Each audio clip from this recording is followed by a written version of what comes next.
Hey everyone, welcome to another edition of the SoCal Sports Dudes podcast. Jason Wen here. Today I want to talk a little bit about the Lakers and kind of bounce around the league a little bit to kind of run down some of the standings. Also, a lot of trade rumors out there. Of course, the big one being the Kyrie rumors. So we'll get into that a little bit. And also kind of run through some of the possible other players available in this year's trade market. So we'll have to see if any of these guys move along. Of course, the trade deadline is February 9th, so that's coming right up. Today, of course, is February 3rd as I'm recording this here on, was this Friday now? So yeah, time's zipping right by. So thank you guys for tuning in. Before we get started, please press like, subscribe, and provide some comments in the comment section below so we can talk more about what it is you guys would like to discuss. Love to hear more from you and get some feedback so we can help grow this channel. So thank you guys for tuning in. So with that, let's just kind of run through it real quick. The Lakers, since I last made a video, have strung together a couple of wins here. So they beat the Knicks in a tough game in overtime at the Garden, 129-123. LeBron, great game, triple-double there, 28 points, 10 rebounds, 11 assists. AD was solid, 27 and 9. Rui had 19 and 9, so nice performance for him. Solid contributions from both Schroeder and Russ in that game as well.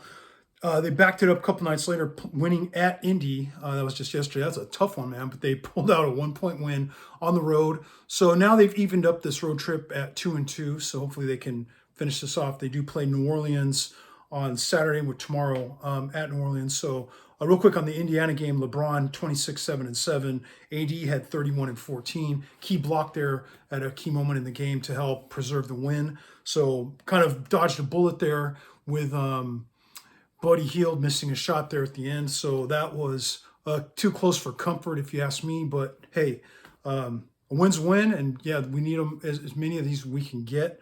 So of course, like I said, tomorrow they'll be playing at New Orleans. Both Ingram and CJ McCollum have been back. They were out for a little while. It looks like Zion's still going to be out until about mid-February with a hamstring. He seems to be injured quite often there, unfortunately for Pelicans fans. But hey, that's part of it. Part of the game is big ability is availability, as they say, right? So Zion not being able to get in there and play, that's kind of, I don't think, a surprise to a lot of NBA fans out there. So running through the standings real quick, Eastern Conference, I'll just kind of run through where they're ranked at in the spots right now. If the playoffs were to start today, of course, we got a long way to go still, but Boston's in the 1 spot. You got Milwaukee at 2nd. Philly been playing really good ball lately. They've climbed up to 3rd.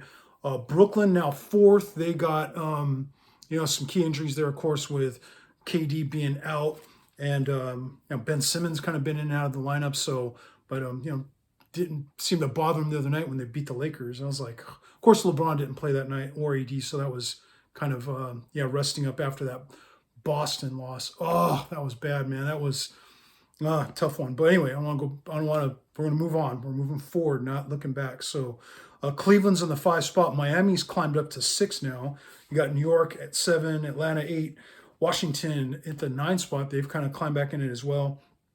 Chicago 10, 11, Indiana, and 12, Toronto. Those teams there at the bottom are all close together there, so they can, that order is going to, I'm sure, change night to night, or every, once a week you check in on it. It might have a different, the standings are going to look entirely different.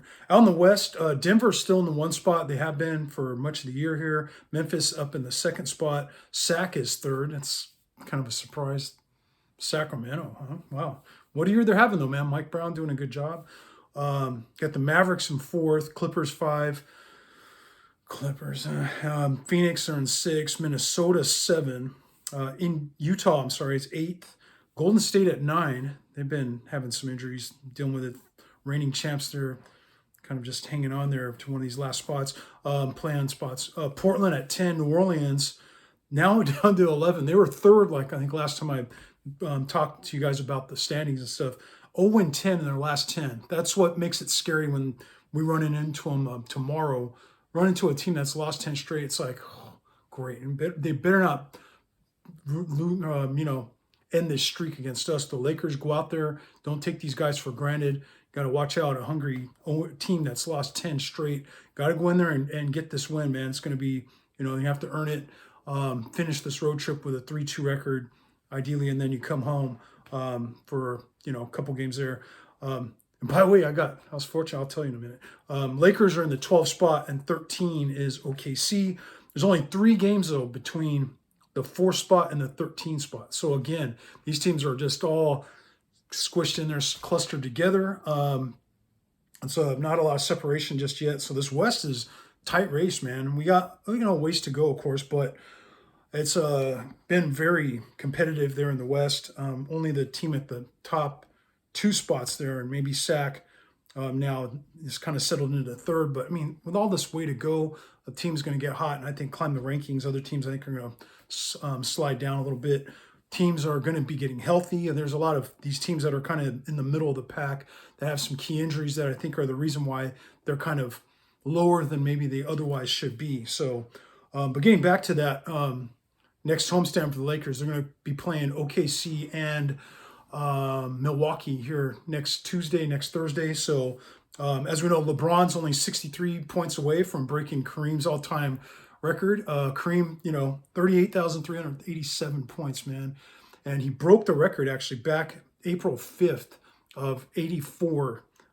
He passed Wilt Chamberlain. So I think Wilt didn't have, he wasn't up that high. So Kareem ended up scoring, I think Wilt had about 31,000 plus. But yeah, Kareem just added to the total there as he played out his career in the next final 5-6 years there. And then he, it was against the Jazz and against, Mark Eaton back in the day, man. Big old giant 7'4" guy who was tough to score on, man. I remember Kareem would always have his hands full when he went up against the Jazz.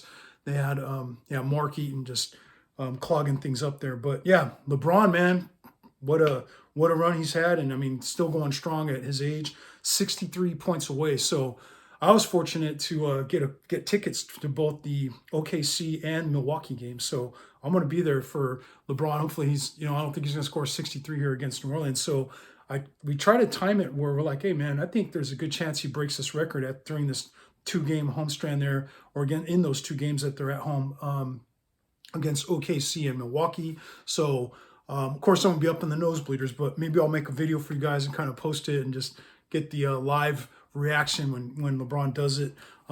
Yeah, so awesome, man. What can't say enough about the guy. Continued, success throughout the 20 years he's been playing, and still playing at the high level that he's playing at is just incredible, man. I mean, tip your hat to him and keep it up, and let's, get him some help and make a run at this thing here. So, as I said, they're in the 12th spot right now, barely kind of neck and neck there with OKC, but 3 games separating 13 and 4. So they get on a little streak. They make another move to add to the roster. They can make a push, I think, to climb the standings there and not be stuck with, having to deal with just a play-in game. That's always kind of a rough one, man. You can get knocked out quickly there.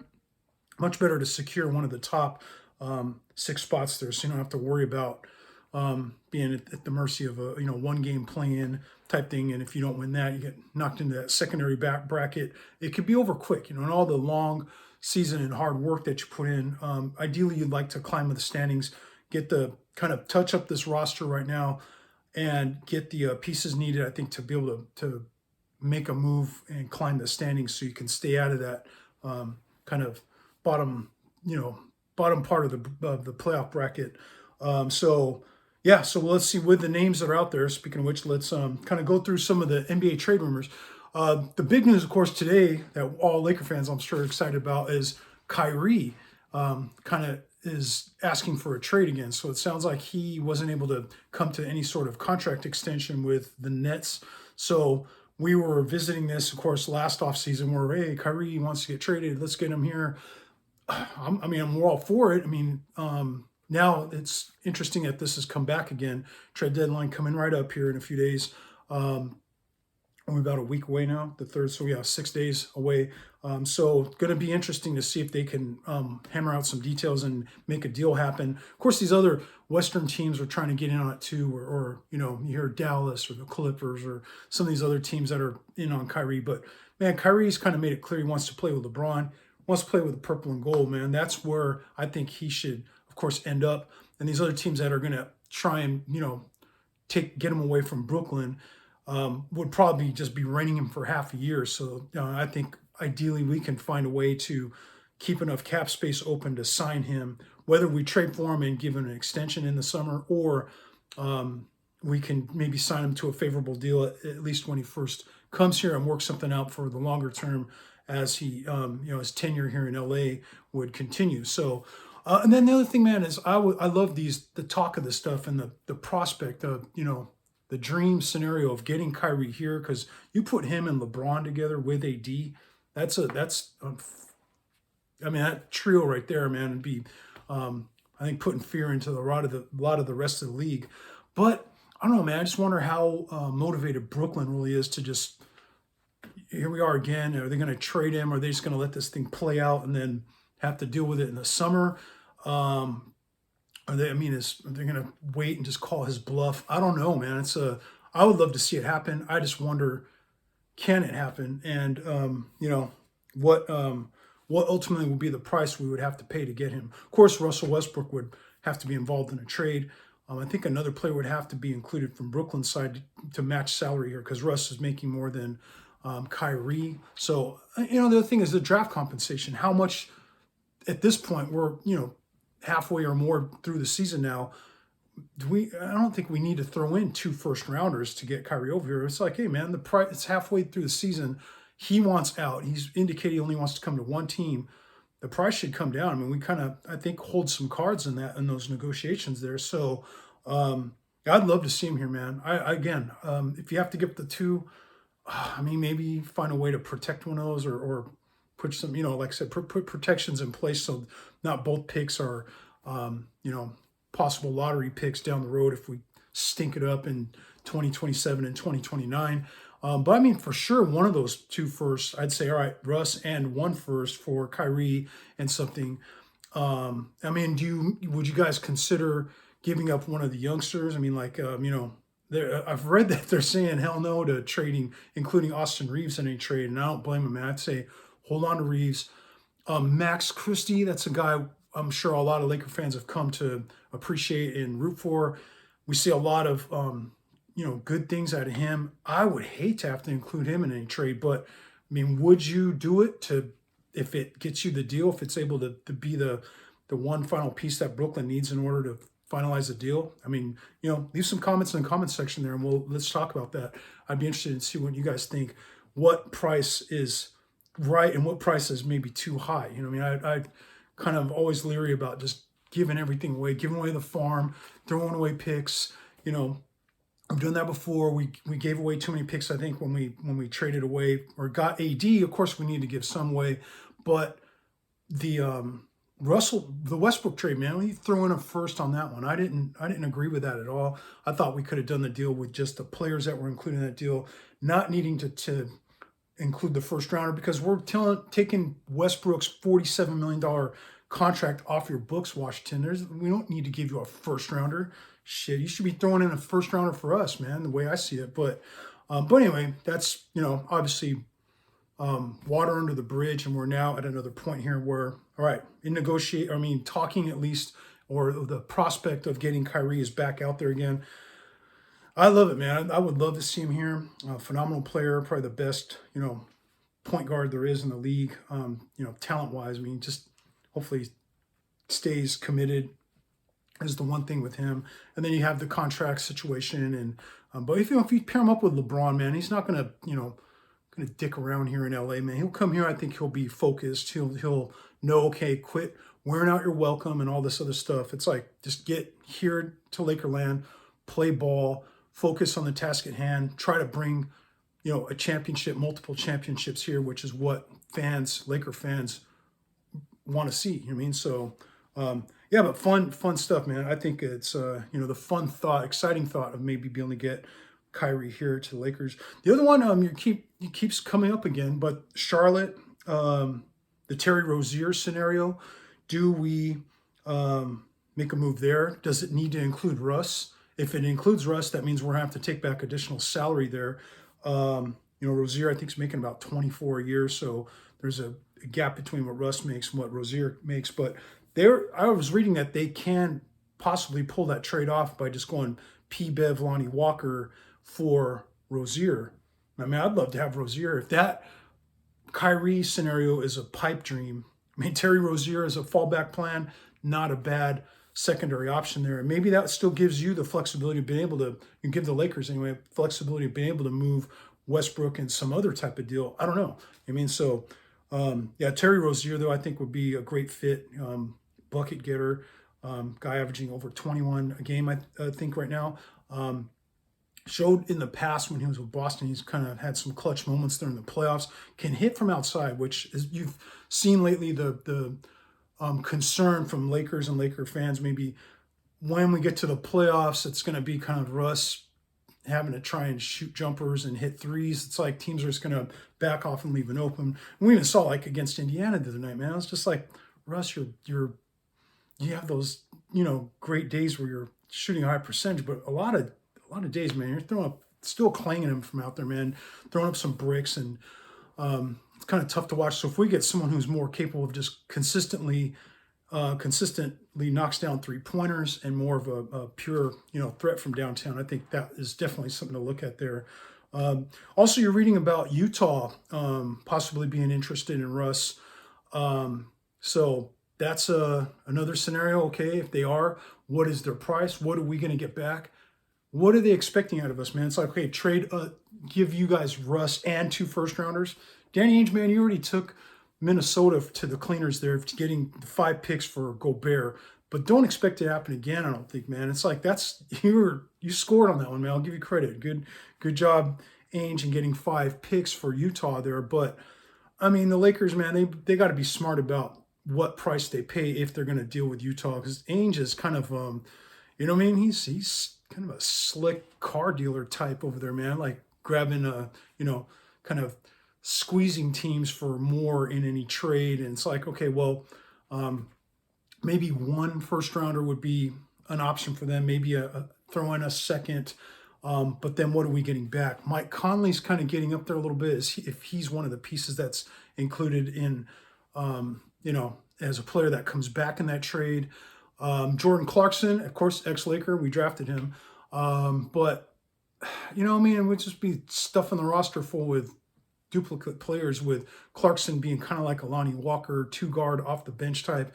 Clarkson, I think, is probably more of a bucket getter, and someone who, can create and get his own shot a little bit more than Lonnie, I think, to a high level. But, I'd love to have him here, but I just wonder, all right, how many of these, we're looking at the same thing again here. We're going to get a bunch of more guards and smaller guys for our lineup. We need some size. The only guard I think we should really look at are the guards that we should look at are really Rozier or Kyrie. Maybe Conley if the price is right and we're not bringing back all other small players in a deal.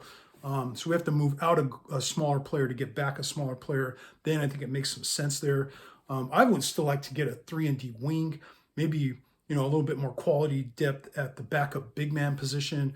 I love T. Bryant, but, I don't want AD playing too much of the 5. So I think T. Bryant can almost plug in a lot of minutes there. I wouldn't mind having maybe a more dependable backup big in place of Damian Jones for that, secondary spot off the bench there. So, yeah, man, a lot of potential things that can happen out there. We'll, definitely have to see what happens, man. It's fun. I think the trade deadline, there's all that's just rumors, a lot of talk out there, but hey, some of this stuff's going to go down, and there's going to be some trades and players moved around. So let's just run through kind of a list of players that you probably read and heard the names out there, but I'll just run through them real quick. Maybe some of these guys aren't exactly options for our Lakers, but they could be guys that you'll see on the move somewhere. Teams looking to make moves, get assets back, clear salary off their books, build up some draft capital, kind of maybe open up playing time for another guy they have behind one of these guys, that maybe just wave the white flag and kind of move on from this season if they're not as competitive as they think they are, think that they maybe have a chance to make a deep run in the playoffs. Some of these teams might, it's the which side of the fence are you, a buyer, are you a seller? Some of these teams might be thinking, all right, time to be, we're sellers, let's just clear some of these guys out, get some value back. So with that, yeah, do the Suns move on from Jay Crowder? That's been a name you've seen out there a lot. There's been a lot of talks about him being Milwaukee bound in a potential deal there. Do the Suns move on from DeAndre Ayton? Is there still something there with the bad taste in the mouth with him and Monty Williams? Maybe there's some divorce coming there, even though he just signed that extension. You got Detroit with Bogdanovich, Sadiq Bey. That's interesting. But they've said they're going to hold on to Bogdanovich, but I don't know, man. If maybe the price is right and someone throws just what they're looking for out there. Toronto's got a few players. Anunoby, Van Vliet. That's another guy I would love to have here. Another guy, by the way, add him to that list of guards I'd be good with. Van Vliet. Gary Trent Jr. That's a guy that, good shooter, 3-point, can play some defense, hit the 3, 6'5" guy. I think he's a free agent after this year, so there's a little bit of, uncertainty there with his contract status after this year's over. I was reading that either a 1, maybe a late 1, or a couple of good 2s, like second rounders, would be enough to get Gary Trent. Well, I mean, interesting there. A guy that I would give consideration to if some of these other deals don't work out. Maybe we make a move after a guy like a Gary Trent Jr., man. I think he'd be a solid fit. Guy who can hit some threes, man. We need more shooting, as well as probably some more length up front. Of course, Bogdanovich. You got both Bogdanoviches now. The Atlanta talking about maybe trading their Bogdanovich. Detroit's got their Bogdanovich. And I was reading the Mavericks might be interested in both of them. So, geez, man, you get all the Bogdanoviches on one team, plus Doncic. I mean, you can go get Jovic, trade for Jokic, sign Dragic. I mean, I have all the itches on one team there in Dallas, man. Dallas, bunch of itches in Dallas, right? Eric Gordon from Houston, good outside shooter, good scorer, be a good fit for a lot of teams. John Collins from Atlanta, see if he's on the move. He's been whispered since summertime in the offseason about maybe Atlanta trying to move on from him. You got Thibault from the Sixers, good defensive player. A couple of teams are after him. Not exactly the greatest 3-point shooter, but man, I think he'd be a good fit for a lot of teams looking for kind of a defensive-minded type, man. Philly, I think, would be really think it through about what you do there if you trade him and what you get back. You got Mo Bamba back in the name rumor mill again. New York Knicks have a few players. Cam Reddish, of course, Quentin Grimes. You got Manuel Quickley, amongst others, with the New York team there. Derrick Rose, Fournier. There's all these. I mean, the whole team might be for sale there in New York. Maybe New York media makes up some of this stuff here. But Charlotte, of course, Terry Rozier, as we talked about. Gordon Hayward, Kelly Oubre Jr., who's out right now, but I think he'll be back late February, be able to help in the playoff run. Guy that 3-and-D type would be a good fit for a lot of teams. Miami's got Kyle Lowry. They're talking about maybe trying to move on from him. Duncan Robinson signed that big deal, but kind of fell out of favor and kind of at the end of the bench now there. So you got Mike Conley, of course, with Utah, Jordan Clarkson. San Antonio's got the McDermott, Pirtle, and Josh Richardson trio. Good players. I don't know how high of a asking price they can really expect out of them. Denver, Bones Highland, and Minnesota, D'Angelo Russell. That's another name you're seeing out there now. Maybe I'm drawing a blank or missing a name or two. Oh, Chicago, Zach LaVine, Iz Caruso on the block, DeMar DeRozan, Vucevic. There's, Chicago's got some names. Miles Turner and Buddy Hield, are they still out there for, available in trades? Karis LeVert with Cleveland. You're hearing these different names out there in different scenarios. So can't think of anything else off the top of my head. But I would love to hear what you guys have to say about that. But yeah, it's going to be fun, man. Let's keep an eye on this and see who ends up with where. And, of course, main emphasis here, who are the Lakers going to end up getting? I mean, this Kyrie thing is kind of exciting. I think it's got generated a lot of buzz. A lot of fans are kind of feeling fired up about, him talking about wanting to be dealt again and come to LA. So I would love to see him here, of course, as I said. But what do you guys think, man? You got a candidate that you would like to see here? what is the right price do we pay for any of these guys? You got some proposals you want to float by me, and what do you think is going to happen, man? I'd love to hear from you. So again, please press like, subscribe, and provide comments in the comment section below so we can help grow this channel. That's going to do it for me here. Appreciate you guys tuning in. We'll see you again in the next one soon. All right. Thank you. Bye.